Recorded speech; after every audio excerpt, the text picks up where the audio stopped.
తిరిగి BCN news కి స్వాగతం. కాకినాడ మండల ప్రజా పరిషత్ కార్యాలయంలోని నందమూరి తారక రామారావు హాల్లో రాష్ట్ర గృహ నిర్మాణ శాఖ ఆధ్వర్యంలో మన ఇల్లు మన గౌరవం కార్యక్రమాన్ని నిర్వహించారు. ఈ కార్యక్రమంలో కాకినాడ రూరల్ నియోజకవర్గ ఎమ్మెల్యే పంతం నానాజీ పాల్గొన్నారు. ఈ సందర్భంగా ఎమ్మెల్యే మాట్లాడుతూ ప్రతి మనిషి కల సొంతిల్లు నిర్మించుకోవడమేనని, అందుకే మన ఇల్లు మన గౌరవం పేరుతో గృహ లబ్దిదారులకు అవగాహన కార్యక్రమాలు నిర్వహిస్తున్నట్లు తెలిపారు. ఈ కార్యక్రమంలో మండల పరిషత్ ఇన్ఛార్జ్ అధ్యక్షులు బందిలి విరీష, మండల special officer SC corporation ED Satyavati, మండల హౌసింగ్ ఏఈ నాగభూషణం తదితరులు పాల్గొన్నారు. ఇదే కాన్సెప్ట్ తప్ప ఎన్ని ఇల్లు కడదాం, ఎంతమందికి ఇల్లు ఇద్దాం, ఎంతమంది అభిమానులు చూడగొందాం, ఎంతమందికి నీడిద్దాం అన్న ఆలోచన ఏనాడు చేసిన పాపం పోలేదు. మన ముఖ్యమంత్రి గారు, ఉప ముఖ్యమంత్రి గారు కంటిన్యూస్గా ఏదో ప్రోగ్రాం చేస్తా ఈ ఆగిపోయిన ఇటువంటి సగసగం మిగిలిపోయి అన్ని పునరుద్ధరణ చేసుకుంటూ ఒకటి చేసుకుంటా ఇవాళ ఈ 100 రోజుల్లో 100 కార్యక్రమాలు పూర్తి చేసిన ఘనత చంద్రబాబు నాయుడు గారికి, పవన్ కళ్యాణ్ గారికి 17,216 మందికి ఫ్లాట్లు ఇచ్చి 4,904 మందికి ఇల్లు మంజూరు చేశారు. ఈ 16 లేఅవుట్లు అయిపోయి, అంటే వాళ్ళకి కావాల్సిన లేఅవుట్లు పూర్తి చేసేసారు. వాళ్ళకి డబ్బులు వచ్చి కమిషన్లు వచ్చి స్థలం కొనేసారు, ఆ ఫిల్లింగ్లు చేసేసారు, డబ్బులు వచ్చి ఫిల్లింగ్లు చేసేసారు, బిల్లులు తీసేసుకున్నారు. ఈ ఇళ్ళ గట్ట దగ్గర ఇలాగ ఈ వేళ ఇలాగ పెట్టి నా ఇల్లు నా గౌరవం, నా సొంత మన ఇల్లు మన గౌరవం చేసేదంతా వీడియో అంత చక్కగా ఒక రాజకీయ నాయకుడిగా ఎక్స్ప్లెయిన్ చేశారు. నాకు ఈ చోట నాకు సీఈఓ బాబు గుర్తొచ్చాడు. అలాగా వాతావరణం ఆ రకమైన వాతావరణంలో వెళ్ళారు తప్ప ఇల్లు ఎలా పూర్తి చేద్దాం, ఈ 4,904 అంటే 3 వంతులకి ఒక వంతుకి మంజూరు చేశారు. అక్కడి నుంచి వీళ్ళకి పోయేది లేదు, ఎవరికి పోయేది లేదు. వచ్చింది కేంద్ర ప్రభుత్వం డబ్బు 1,50,000 యూనిట్ కాస్ట్ మెటీరియల్ రూపాయలు ఇస్తారు, మెటీరియల్ కాంపోనెంట్ ఇస్తారు, లేబర్ కాంపోనెంట్ ఎనర్జీ చేస్తే 30,000 ఇస్తారు, ఎలక్ట్రికల్ గంటలకి 12,000 రూపాయలు ఇస్తారు. 1,92,000 కేంద్ర ప్రభుత్వం నుంచి నేరుగా వచ్చి ఇక్కడ చేస్తున్నటువంటి డబ్బులు మీ దగ్గరికి చేరవలసింది. భారతీయ జనతా పార్టీ మోడీ గారు ఇస్తున్నటువంటి డబ్బుని ఇక్కడికి చేరేసి లబ్ధిదారు దగ్గరికి చేరేసి ప్రక్రియ కూడా మీరు చేయలేకపోయారు. అంటే లబ్ధిదారులు ఓకే ఇచ్చారు, స్టేజ్ వైజ్ ఇస్తారు. ఆ స్టేజ్ వైజ్ మీరు తీసుకెళ్ళగలిగితే ఖచ్చితంగా లబ్ధిదారికి ఆ డబ్బు అందులో ఓదరుగా ఉంటుంది. లబ్ధిదారు ఇప్పుడు ఇల్లు కట్టుకుంటే ఇక్కడ 10 లక్షల రూపాయలు ఇల్లు కట్టుకుంటావా, 7 లక్షల రూపాయలు ఇల్లు కట్టుకుంటావా, 6 లక్షల ఇల్లు కట్టుకుంటావా అన్నది వేరే సంగతి. నిజంగా పల్లెటూరులో నువ్వు స్థలాలు కేటాయించేసావు, నీకు కావాల్సిన వాళ్ళకి ఇచ్చేసుకోవడం తప్ప ఎక్కడ అన్నారు? 15,000 ఇస్తారు, 16 లేఅవుట్లు, 6 లేఅవుట్లోనే మీరు పని మొదలు పెట్టారు. కాకినాడ మెయిన్ రోడ్లోని విఘ్నేశ్వర స్వామిని Kakinada MP Tangella Uday Srinivas, Kakinada city MLA Vanamadi Kondababu, రాష్ట్ర సివిల్ సప్లైస్ కార్పొరేషన్ చైర్మన్ తోట సుధీర్లు దర్శించుకున్నారు. ఆలయానికి వచ్చిన ప్రజాప్రతినిధులను ఆలయ ఉత్సవ కమిటీ చైర్మన్ గోకరకొండ చిట్టిబాబు, 35వ division TDP in charge Gopisetti Borayya, Janasena division in charge Manohar గుప్తలు ఘన స్వాగతం పలికారు. విఘ్నేశ్వర స్వామిని అతిథులు దర్శించుకుని ప్రత్యేక పూజలు నిర్వహించుకున్నారు. అనంతరం వినాయక చవితి ఉత్సవాలు ముగింపు సందర్భంగా భారీ ఎత్తున ఏర్పాటు చేసిన అన్నప్రసాద పంపిణీ కార్యక్రమాన్ని ప్రారంభించారు.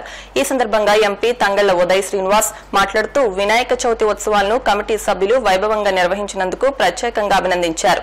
ఈ కార్యక్రమంలో ధర్మకర్తల మండలి సభ్యులు అప్పికొండ లక్ష్మి, రెడ్డి చంద్రకళ, రాయుడు వివి సత్యనారాయణ, వత్సవాయి వెంకట కృష్ణంరాజు, కాసా ఎస్వి మురళీకృష్ణ తదితరులు పాల్గొన్నారు. ఈరోజు విఘ్నేశ్వర స్వామి ఆలయం సాలిపేటలో సుమారు 4,800 మందికి ఇక్కడ అన్నదానం జరుగుతుంది. ఈ కార్యక్రమాన్ని ఈ టెంపుల్ కమిటీ మెంబర్స్ అలాగే దాతలందరూ కూడా కలిసి ఇంత పెద్ద అన్నదానం కార్యక్రమాన్ని ఏర్పాటు చేశారు. దీంట్లో సిటీ ఎమ్మెల్యే కొండబాబు గారు అలాగే నేను ఎంపీ ఉదయ్ శ్రీనివాస్ ఇద్దరం కూడా ఇందులో పాల్గొని ఈ ప్రోగ్రామ్ని స్టార్ట్ చేసాం. నిజంగా ఇది చాలా మంచి ప్రోగ్రాము. ఇలాంటి ప్రోగ్రామ్ని ఆదరించి చేసినందుకు కమిటీ మెంబర్స్ అందరినీ కూడా మనస్ఫూర్తిగా అభినందిస్తున్నాం. వినాయక చవితి సందర్భంగా మా ప్రీతం నాడు కొండబాబు గారి ఆశీస్సులతో మాకు కమిటీ వేయడం జరిగింది. ఆ కమిటీకి చైర్మన్గా మన గోకరకొండ చిట్టిబాబు గారు, అలాగే కమిటీ మెంబర్లుగా మొత్తం కమిటీ మెంబర్ సభ్యులు, ఆలయ కమిటీ మెంబర్ సభ్యులు మంచి 10 మంది దాకా మేము వేసాం. కానీ 9 రోజులు కూడా రంగరంగ వైభవంగా జరిగింది. ఈవేళ భారీ ఎత్తున అన్నదానం కూడా జరగడం జరిగింది. ఈ అన్నదానానికి ఇచ్చేసిన ఎంపీ గారు, ఎమ్మెల్యే గారు, అలాగే తోట సుధీర్ గారు, అంటే బీజేపీ, జనసేన కూటమి సభ్యులు అందరూ కూడా భారీ ఎత్తున పాల్గొని ఇంచుమించు సుమారు 4,000 మందికి అన్నదాన కార్యక్రమం ఏర్పాటు చేసాం. నిజంగా ఈ 9 రోజులు కూడా ఎమ్మెల్యే గారు మాకు అప్పచెప్పినందుకు మేము మనసా వాచా కర్మన మేము అందరం కూడా ఈ 9 రోజులు నవరాత్రులు ఎలా చేసాం, అన్నదానం కూడా అలా చేసి మొత్తం మా 35 వార్డులో ఉన్న గణపతి భక్తులే కాదు, సేవా సమితే కాదు, అందరూ కూడా ప్రతి ఒక్కరు కూడా వచ్చి సేవ చేసిందని అందరూ కూడా పేరున ధన్యవాదాలు తెలుపుకుంటూ ఇలాగే ఈ 5 సంవత్సరాలు కూడా మనం మన ఎమ్మెల్యే గారి ఆశీస్సులతో మనం ముందుకు వెళ్దామని అందరితో కూడా కోరుకుంటున్నానండి. సమస్యను చెప్పుకోవడానికి ఎంతో ఆశతో వస్తారని, అలాంటి అర్జీదారుల సమస్యలను శాశ్వతంగా పరిష్కరించేలా అన్ని శాఖల అధికారులు కృషి చేయాలని జిల్లా జాయింట్ కలెక్టర్ అదితి సింగ్ ఆదేశించారు. వైఎస్ఆర్ కడప జిల్లా కలెక్టరేట్లోని ప్రజా సమస్యల పరిష్కార వేదిక సమావేశ హాల్లో అర్జీలను స్వీకరించారు. ఈ కార్యక్రమానికి జిల్లా జాయింట్ కలెక్టర్ అదితి సింగ్ తో పాటు DRO Gangadhar Goud, DRDA PD Anandnayak, ICDS PD Srilakshmi హాజరై ప్రజల నుంచి ఫిర్యాదులను స్వీకరించారు. ఈ సందర్భంగా జేసీ అదితి సింగ్ మాట్లాడుతూ ఫిర్యాదుదారుల విజ్ఞప్తులను సంబంధిత అధికారులు క్షేత్రస్థాయిలో క్షుణ్ణంగా పరిశీలించి పారదర్శకంగా విచారణ చేపట్టాలని అన్నారు. ముఖ్యమంత్రి చంద్రబాబు నాయుడు పాలనలో పారిశ్రామిక రంగం మళ్లీ ఊపందుకుందని టీడీపీ ఎమ్మెల్సీ బీటీ నాయుడు తెలిపారు. సోమవారం ఆయన మీడియాతో మాట్లాడుతూ గత వైసీపీ పాలనలో అన్ని రంగాలు భ్రష్టు పట్టుకుపోయాయని అన్నారు. యువత కూడా ఉద్యోగాలు లేక అనేక ఇబ్బందులు పడ్డారని గుర్తు చేశారు. ఇప్పుడు టీడీపీ కూటమి ప్రభుత్వం అధికారంలోకి వచ్చిన మొదటి రోజు నుంచే పారిశ్రామిక రంగానికి సంబంధించి కీలక నిర్ణయాలు తీసుకున్నారని అన్నారు. చంద్రబాబు సీఎం అయిన వెంటనే జాతీయ, అంతర్జాతీయ సంస్థలన్నీ పెట్టుబడి పెట్టేందుకు క్యూ కట్టాయన్నారు. దాదాపు 10 లక్షల కోట్ల పెట్టుబడులతో 7.75 లక్షల ఉద్యోగాలు లక్ష్యంగానే పాలసీ సిద్దం చేశారని అన్నారు. ఈ 5 ఏళ్ల పాలనలో యువతకు 20 లక్షల ఉద్యోగాలు కల్పించాలనే లక్ష్యంతోనే సీఎం చంద్రబాబు, మంత్రి నారా లోకేష్ ఆలోచన చేస్తున్నారని ఎమ్మెల్సీ బీటీ నాయుడు వెల్లడించారు. గత ప్రభుత్వం, గత ముఖ్యమంత్రి వైఎస్ఆర్ పరిపాలన గురించి మీ అందరికీ తెలుసు. రాష్ట్రంలోని అన్ని రంగాలు ఏ విధంగా భ్రష్టు పట్టిపోయినాయి, ఏ విధంగా ఇబ్బంది పడే పరిస్థితి వచ్చింది మీ అందరికీ తెలుసు. అందులో ప్రధానంగా పారిశ్రామిక రంగాన్ని ఒకసారి చూసినట్లయితే జగన్ అంటే, వైసీపీ ప్రభుత్వం అంటే అందరూ కూడా పారిపోయే పరిస్థితి మనం చూసాం. గత 5 సంవత్సరాలుగా పారిశ్రామిక రంగం మొత్తం కుదేలైపోయి ఉద్యోగాలు లేక యువత అంతా కూడా ఏ రకంగా ఇబ్బంది పడుతున్న విషయం మీ అందరికీ తెలుసు. దీనికి కారణం ఆనాటి ముఖ్యమంత్రి జగన్ రెడ్డి అనుసరించినటువంటి విధానం. ఈయన ఉత్తుత్తి అన్ని మీట్లు పెట్టడం, విదేశాల నుంచి ప్రతినిధులు వచ్చినట్లను ఒక భ్రమ కలిగించడం, ఇంకా రకరకాల మోసాలు, మాయలు అన్నీ చేశాడు. దాని ఫలితంగా ఈరోజు రాష్ట్రం పారిశ్రామిక రంగం అనేది అన్ని రకాలుగా ఇబ్బంది పడే పరిస్థితి మనం చూస్తున్నాం.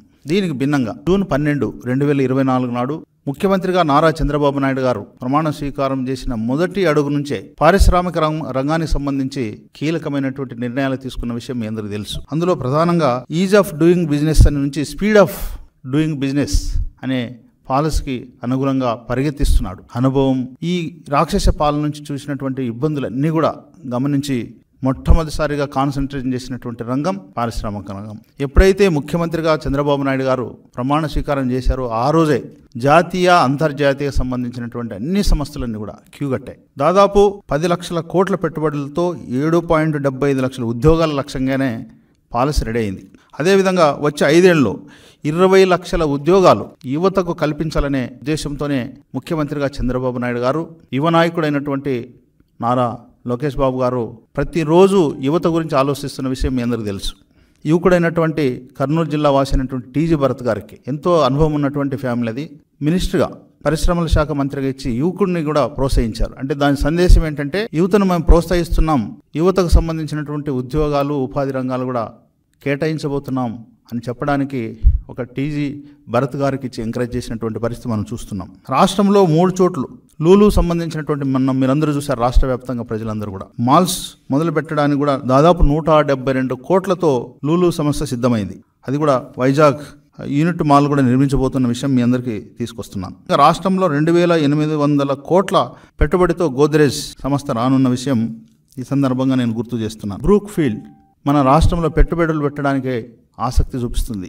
అదేవిధంగా HCL 2వ దశ విస్తరణకు సంబంధించి దాదాపు 15,000 ఉద్యోగాల కల్పనకు జరుగుతుంది. అదేవిధంగా మెగా సిటీ ఏర్పాటుకు సంబంధించి ఫ్యాక్కాన్ 4,000 కోట్లతో విన్ ఫాస్ట్ పెట్టుబడులు పెట్టనున్నాయి. మరి ముఖ్యంగా medical university, AI artificial intelligence university, industrial research park ఏర్పాటుకు సంబంధించి SRM యూనివర్సిటీ ఆల్రెడీ ముందుకొచ్చింది. ఈ రకంగా ముఖ్యమంత్రిగా చంద్రబాబు నాయుడు గారు అయిన మరుక్షణమే మరి ఇన్ని కంపెనీస్ క్యూ పట్టాయి. తెలుగుదేశం ప్రభుత్వం కానీ, మరి ముఖ్యమంత్రిగా చంద్రబాబు నాయుడు గారు ఒకే ఉద్దేశం ఏంటంటే యువతకు ఉద్యోగాలు కల్పించాలి, ఉపాధి కల్పించాలనే ఒక ప్రధాన ఉద్దేశంతోనే వాళ్ళు ముందడుగు వేసే పరిస్థితి. అదే గత ప్రభుత్వం, గత ముఖ్యమంత్రి జగన్ రెడ్డి కేవలం జే ట్యాక్స్ విధించి జగన్ తాడేపల్లె ప్యాలెస్లకు డబ్బులు పోయే విధంగా ప్లాన్ చేశాడు తప్ప ఎక్కడ కూడా ఉద్యోగాలు కానీ ఉపాధి సంబంధించి యువత గురించి ఎక్కడ కూడా ఆలోచించారు. వార్తలు ముగించే ముందు ముఖ్యాంశాలు మరొకసారి. ఉండవల్లిలో ఉత్సాహంగా మంత్రి నారా లోకేష్ ప్రజా దర్బార్. రాష్ట్ర ప్రజల నుంచి వస్తున్న విశేష స్పందన.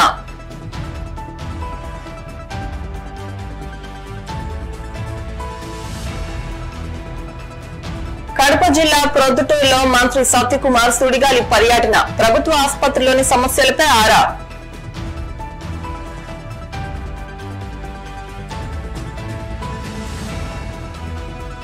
కాకినాడ కలెక్టరేట్ ఎదుట కాంట్రాక్ట్ ఉద్యోగుల ఆందోళన. పర్మనెంట్ కార్మికులతో సమానంగా సేవలు అందాలంటూ డిమాండ్.